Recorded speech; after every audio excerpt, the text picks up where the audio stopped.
Let's break it down with Hand of the Week. We are back with another Hand of the Week. Patrick, how's it going? We are. Joe, I'm good, man. How's your week going? It's going well. Can't complain. Let's jump into our Hand of the Week as well. This is sent in by Caleb Nash. All right. We're playing. What's Caleb playing? We're playing 1-3. He says we're short-handed. We have 315 in our stack. And it gets around to the button who opens to $10. Okay. He does say this is a loose aggressive player who seems to always bet huge every pot he is in. So we are in the big blind with the ace of spades, 9 of hearts. Ace of spades, 9 of hearts. Well, I mean, ace of spades, 9 of hearts is nothing to, I don't know, go crazy on necessarily, but you're not going to like it. But I'm going to call. Well, this is another one of those points, right, where I'm in the big blind. I'm like, I got to defend my big blind. Don't we all know it? Although this time we do have a decent holding.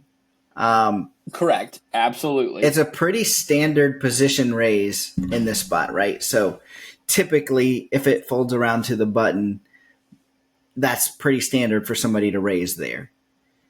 Yeah. My first thought was that I want to put pressure back on them because it could definitely have been just them doing exactly that, raising because they're on the button and it folded to them.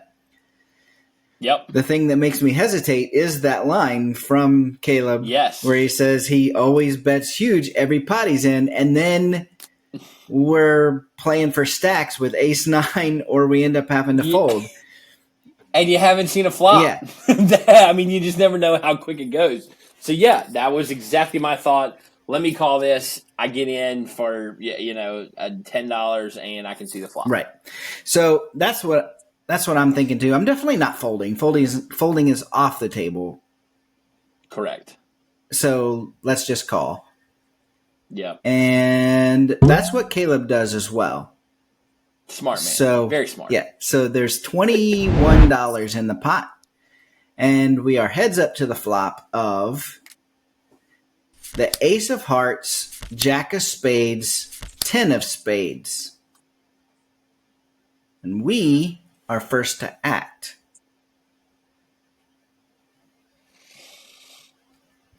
All right. 21 in the pot. $21 bet. Oh, you're going to bet pot. Okay. Yep. Okay. I mean, top pair. I mean, yeah. All right. We have top. I should have had a lot more to say about that, but I guess. No, I mean. Everyone out there. I don't know. I mean, I guess I feel good about it, but I was hoping there would be another thing that came to mind there as a hammer home. Okay, well, I've got top pair, and this is the other reason, but it really never came to me. I don't know that there is one, but that's what I was feeling. Yeah, I mean, we do have top pair, decent kicker. If they have king queen, though, they have the nuts, right? That is very, very point. Yeah, that's a great point. They're on the button, so they can have just about anything in their range. You know me, I'm all about getting information from our opponents. The thing is, I don't know. There's a lot of ways. There's a lot of ways. Don't tell me you're checking, Joe. Yeah. Let me explain myself. I am going to check because there's more than one way to get information.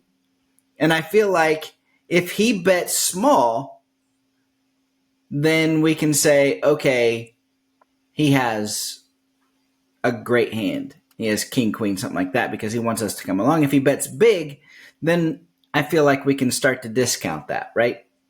So my plan is to check, and if they go crazy, then it may be time to turn up the pressure with a check raise. Ooh, okay. So that was literally what I was going to ask is we got a guy that we know likes to bet big. Right. My thought was, okay, yes, we have top pair. Kickers, it's fine.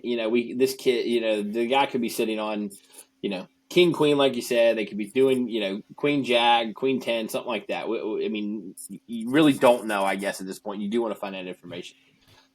But I don't know that I'm comfortable check raising if he does come out hot, like a pot bet. I don't want to go on top of that, I guess. So that's why if I came out, that was my thought process. And neither one's wrong. You're absolutely right. You want to find information, and that's a great way to do it. Just be ready to check raise, I guess, is the point that you're really trying to make. So right. If you want to go that route, if he goes big. Because if they're going big, then I feel like they probably don't want us to call, so they don't have king, queen. Yeah. Fair. So Caleb checks as well, and the button bets $20. So 20 into 21. Time to raise. Time to raise. I mean, yeah, that's exactly the information I was looking for. So yep. And doesn't, I mean, it just feels like aggression for the sake of aggression. Yeah. So I'm definitely check raising. I'm going to go to 80. Okay. If they call, then we have to reevaluate. But but also if they call, maybe they slow down a little at the very least. So yeah, what is that kind of the range that you were looking at betting? I was probably less in the check raise department. However, at that point you're probably looking at really going the long haul on this. So yeah, I mean it was within the ballpark. You're probably a little bit higher than I would have gone, but yeah. So, and it's not wrong. Let me just say that. I don't know. I don't know what Caleb ended up doing just yet. We'll get to that in a second, but you found the information you were looking for. Let me ask you this. Let me ask you this too, though. You said you were gonna lead out, right? For $20. Yeah. 21. Lead out. Yeah. 21. So if you would have led out with 21 and he bet, let's say he made it 80, what are you doing then? Then I think it tells me the same thing the same information that you just got told. I don't think he's sitting on the nuts, anything like that. In that instance, see, that's where I guess it gets more expensive, and that's a good point. I don't know if you're, sitting back waiting to smile and laugh at me, but you're probably finding out the same info as check raising instead of leading. But it's probably, at least in my head, that's what I'm thinking. If I lead out with a pot bet, along those lines, and he comes right over the top for 80, in that neighborhood, then he's probably I'm probably getting the same gist that he doesn't have the nuts. I mean, he's right trying to buy it. So just a more expensive way. So in that instance, then I'm trying to figure out if it's worthwhile for me to take it down. Because if you're saying if he had the nuts, then he's probably just calling, hoping that you're going to keep putting the money in. Correct. Okay. I mean, I try to put myself in the other side of it as quick as possible. Obviously, the heat of the moment. But if I lead out or some other guy leads out, and I'm sitting on the nuts, or I got a set, then I'm just sitting back and twiddling my thumbs and thanking him. So anyway, all right. Well, let's find this out. So what does Caleb do? Caleb just calls. Okay.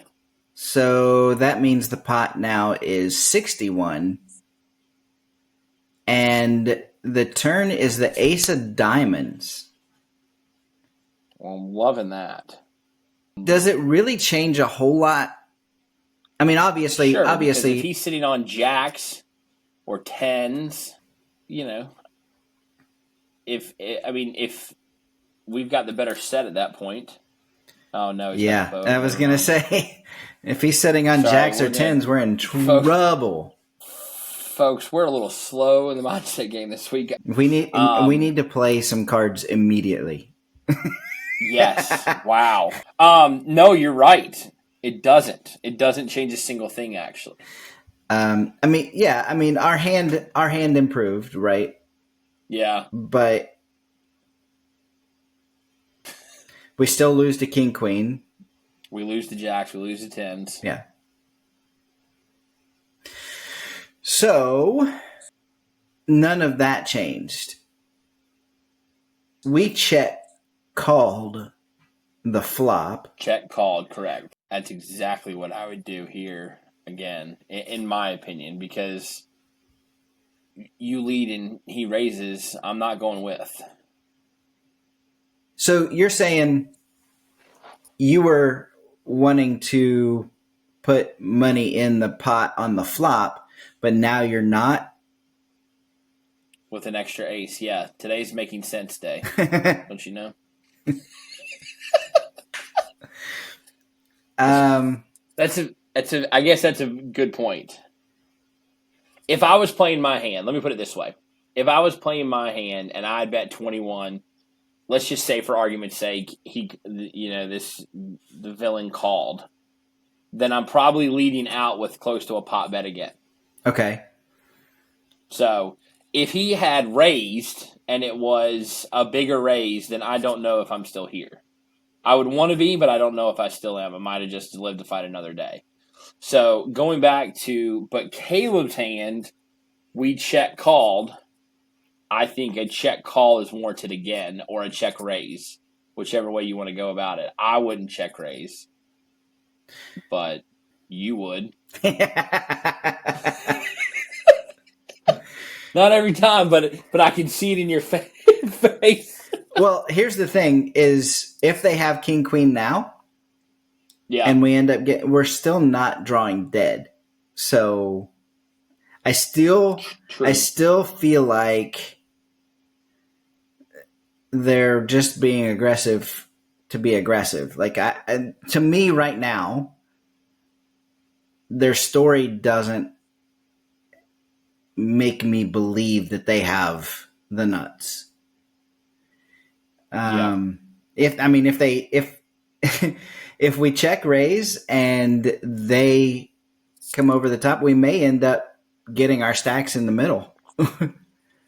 And if that's the case, then so be it. I'm not drawing right dead. Right now the story is like, King Jack, King 10, Queen Jack, Queen 10, something like that. At least in my opinion, that's kind of where my thought process is going. But I don't want to get into a bidding war and him sitting there and King and Queen and. All right, so I'm still going with the check raise option here. Okay. What did you say you were doing? I'm check calling again. Check calling. Okay. Yeah. Caleb also checks. Okay. Smart man. And the button bets 35. Okay. So now we're pot bet. Now we're half pot. Joe, have you ever been fishing? Yes. When you go fishing, what do you have to do on the hook? Do you put bait on it? Yeah. Because that's being baited. You feel like this is him just trying to draw us in? Correct. However, I can't get out of the back of my head what Caleb said about, normally he's aggressive. Why go pot bet and then half pot? I'm sticking to my original plan here. I'm going to 140. So you're going, I was going to say one plus. Problem with that is it's only going to leave us about 140 something behind for the river. Yeah. If they put us all in, I'm still calling. And if they, you do have aces. You got aces. Yeah, I've got 3 of them. Yeah. 3's coming. Come on. Let's go. I've got 3 of them. All right. What's our friend Caleb do? Caleb just calls. Okay. So we don't know where we are. That's the problem with just calling this whole way is we have no idea where we are right now. You're right. So you add another 70 to the pot, so 131. 131, and the river is the king of spades. That is the absolute worst card in the deck. Terrible. terrible. Their queen 10 just made it. Queen jack made it. We now lose to any queen. Wow. Any queen at all, we lose. If they had spades, we lose. I think you're totally setting us up, everyone, for this is why we try to find out information at the end of this. I think this is going to be a massive I told you so, but all right, so Now I don't even know where to go. Now the question is, if they put us all in, would we be willing to fold? Because yes, you are. Yes, I am. Because I don't know anything. I guess it's kind of the point. Maybe this is a lesson of the day. I think I am. And I don't know if it's just being cautious the whole time anyways, but a queen beats us, jacks beat us, 10 beats us, 2 spades beats us. Gosh. I would hate to throw down 3 aces. Don't get me wrong. But to answer your question, yes, I would be okay to fold. I guess it would be how it goes. Are we checking and like we have been? I mean, right? Isn't that what we have to do at this point? Right. Because if you lead, you're just wasting it. But if you check, well, that's why I asked the question though, because if we're willing to go all in, if we're willing to call, if they put us all in, then I want to be the one to lead to it, because then maybe they think we got there on the river. We hit our spades. Yep. And I think that's a great point. I think that's the direction I want to go. I want to now lead into him. I'm making a pot-sized bet. So I'm going 130 and seeing what happens. Again, I still think that they look at that board and say, "Oh, he got lucky on me and hit the spades if he has something." Yeah. Caleb checks and they go all in. Caleb does make the call. He doesn't say how much our villain has, so I don't know how much the all in was. For us. Yeah. But Caleb does make the call. And he takes it down. I am confused right now. The villain shows the 4 of hearts, 5 of diamonds. Come again? Yeah, exactly. The 4 of hearts, 5 of diamonds. So, one of two things. This villain had a tea time at the local golf course and he needed to get out of there. Or he just tried to get his joy out of the biggest, dumbest bluff of all time. What? Where, Caleb, where is this game? I want to play.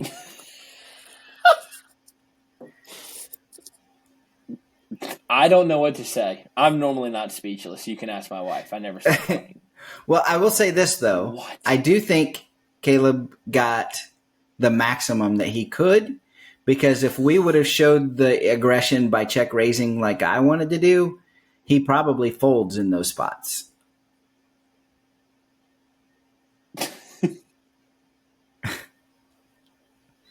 Yeah, no, I mean, I'm with you. I don't know what to say. Congrats on the big pot. I mean, he did put us in a tough spot. He did put us in a difficult decision. You earn that, I guess. Oh my God. Okay, wow. Well, yeah. I mean, in this instance, this is a podcast. Are we allowed to cuss on this? Bass backwards kind of way. You kind of played that perfectly, right? Without even knowing it. You're probably sweating bullets the whole time, not knowing anything. And I mean, oh my gosh, wow, good pot, Caleb. Poker is still alive, people. Poker is still alive. Daggone right, it is. Let this be another example, though, of the fact that you have to tell a consistent story, because the whole reason that we were where we were is because we didn't feel like it was a consistent story from the villain. And then we got to the end, and we're like, oh, it looks like he might have gotten lucky on the end. Yeah. But the first part of this story didn't add up. So, but that's a tough call too. To Caleb's credit, that is a tough call. That's a great call. Like I said, I don't know what the all-in amount was. That's the question. But if it was something like half pot, it's a much easier call. Congratulations, Caleb. Hope you ran that up even further. There's an emoji on phones with the brain exploding, and that's what I feel like mine. Yeah, that was a crazy one. That was a lot of fun, and I have no idea. I think you summed it up perfectly. Poker's still alive. I love it. Hey, if you guys have a hand of the week that you would like Patrick and I to break down, send it to podcast@anteupmagazine.com. Patrick, let's do this again next week. What do you think? That sounds like a great idea. And actually, you know what? I can't even believe I'm going to say this, but if there's anyone out there, lots of people play other games. We haven't had one in a while. I'll study up on the old study guide. If you want to throw in another game, send it our way. All right, here's the game that I'm looking for. Here's the game that I want. Oh boy, that will just blow Patrick's mind. Let's play some Crazy Pineapple. If anybody has a Crazy Pineapple hand. Time to go to the Google machine between now and next week. Send it in, folks. Crazy Pineapple. Joe's going to have a kick out of this. All right, Patrick. Well, I'll see you next week. We'll see you next week, bud. All right.